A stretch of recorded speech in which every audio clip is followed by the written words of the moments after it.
Welcome back to Galway. Fianna Fáil's autumn gathering continuing today, and we've just been joined by party leader Brian Cowen. Taoiseach, good morning. Morning, Colin. And thanks for coming over before your breakfast.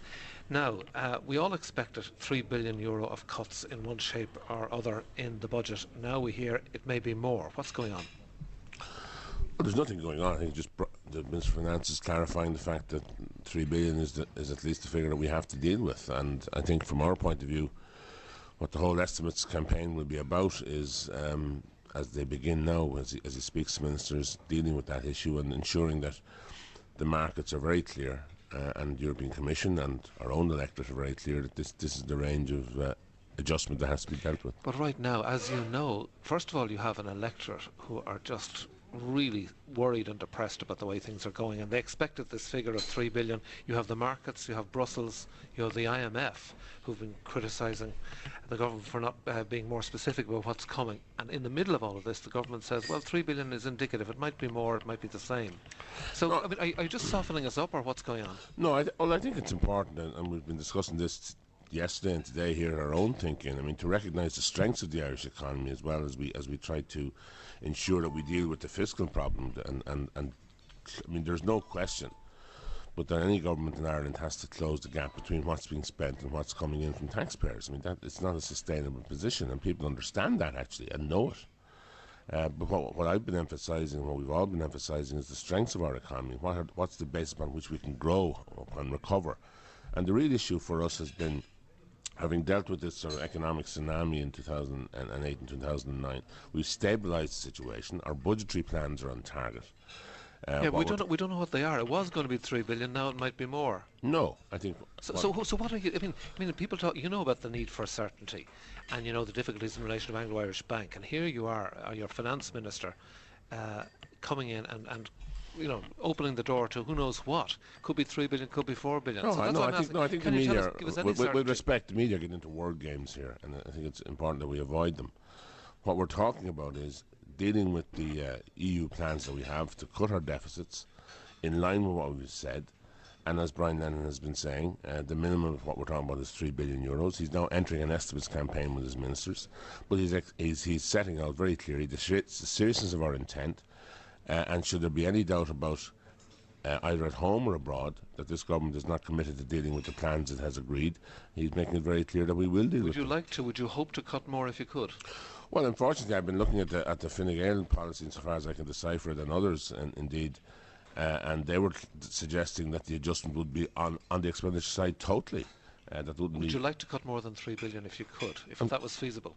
Look, we will do whatever is necessary to ensure that fiscal stability is returned to the country over a period of time. It won't be done overnight. This year's budget will not solve the problem in any event in terms of whether it's 3 billion or 3.1 billion or 3.2 billion or anything else. And I think it's important that people will understand that for every €5 we're spending, we're taking in €3 in exchequer returns. All right, but can you rule out anything, by the way? Could you rule out 4 billion? And we're not talking about adjustments of that nature. What we're talking about is ensuring that people understand that this government is determined to meet the agreements it has reached with the European Commission, and to do so in a way that is credible and that is making sure that we deal with the deficit in rough terms, problem. we're talking 3.5 billion. Look, Cathal, you're long enough in the game to know that when we're starting our estimates campaign, the Minister of Finance is making it very clear that the €3 billion is not an illusory figure. In fact, it is the basis upon which we're going to discuss And these it won't be terms. 4. I don't expect it will be 4 billion, no, but I mean, I don't want to be anticipating or preempting discussions which are about to take place between ministers. All right, one of the key elements in the government strategy, the Croke Park Agreement, was criticised earlier in the programme by Leah Varadkar, who said that very little had been done to implement it. Now, when are we going to see the kind of flexibility, the mobility, the big changes in the way the civil service, public service works that agreement promised? Well, what's going to happen now, of course, is what people need to know is for next year, we're beginning discussions at the moment as to what our budgets will be for next year. And what we have to do is align the estimates campaign with the industrial relations agenda. And what that will involve is where every department will be setting out, based on the amounts it will be able to have next year, it will be dealing with its own management and its own personnel and its own staff over coming months, explaining that simply we have to get more from less. We want to avoid impacting Yeah, but on those who when is require the the question, services. Taoiseach? It's during the course of this Decimus campaign that we'll be ending up with a situation where the allocations that will be made will require the implementation, in many respects, of the Good Friday the Croke Park Agreement, which is about redeployment. It's about better work practices. When would that happen? Next year? Of course, it'll begin next year. We signed the agreement in June. A couple of other things just in relation to yourselves and the Greens. One is and it's in the revised programme for government, the agreement to bring in legislation on corporate donations. Have you reached agreement with them? When are we going to see it? Oh, again, that is legislation that's in place. That's legislation that's in preparation. The whole question of dealing with that is under consideration, and it'll come through government channels as normal, and see in what way we can address this issue. Are corporate donations going to be banned, as the Greens said they want? Of course, Given that it's in the programme for government. As I say, the legislation, if you look at the programme for government, it's on the basis of what can be achieved based on that issue, and we will deal with it in the normal way. All right, so you can't say anything certain about it, in other words, even though it's in the programme. Government decisions will be made based on the programme for government. Right. The by-elections, you've been criticised, but just are you heading more likely than not towards holding the by-elections, the children's rights referendum and the mayoral election for Dublin on the same day next year? The children's rights referendum or the mayoral elections and the by-elections issue, these are not sort of convergent issues. These are issues that will be dealt with based on their own merits. The children's referendum issue, we have a report from the committee involved. A lot of detailed work has to go into that as to how we can deal with it and what way we'll deal with it. But it shouldn't be assumed that all of these matters can be handled and that they're fait accompli in terms of the amount of work that has to be done on them. All right. Did you ever think, by the way, of going to John Gormley and saying, I know you think this is a good idea, but come on, another mayor, another car, another office, another set of executives around them. This is not the time. We'll be slaughtered. No, I mean, the issue on that is, again, it's a programme for government commitment. There are legislation in preparation, discussions take place at Cabinet, and we'll discuss them further. And there has been discussions going on between some Fianna Fáil ministers and the Green Party on that issue, and in the context of local government reform generally. You think it's a great idea? The government is committed to that proposal in the programme for government, and like any other commitment, it has to be dealt with on that basis. Is it a great idea?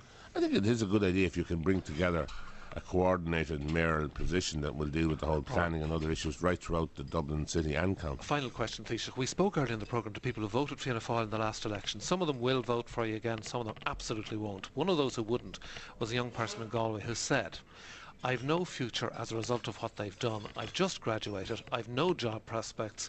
I'm just wandering around the streets of Galway. Now, they don't all have degrees, but there are over 400,000 of those people. You can, and Enda Kenny can argue in the usual political kind of slang and match about whether it take 10 or 20 years. What can you say to the 400,000 of those people who see no prospect, short of emigrating, of something changing in their lives? No, there is hope for the future, Cathal.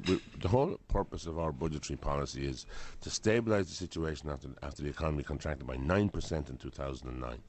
We've stabilised the situation this year, and we have prospects of growth been spoken about not only by the ESRI but by international people like IMF and others. This country will get back on track.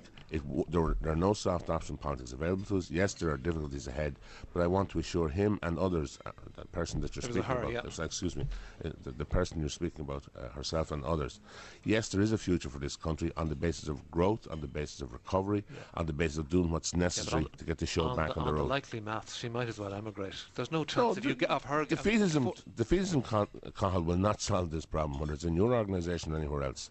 Defeatism will not get us out of this situation. What will get us out of this situation is a preparedness by a government to do what's necessary to get this country back on track. Yes, there will be cutbacks, as you say. Yes, there will be things that have to be done. There will be new ways of having to deliver services. But we all have to get in behind it and make sure we do it, because it's exactly about that, by the way. It's about how do we secure our kids' future, and that's why we have to go ahead and do what we have to do.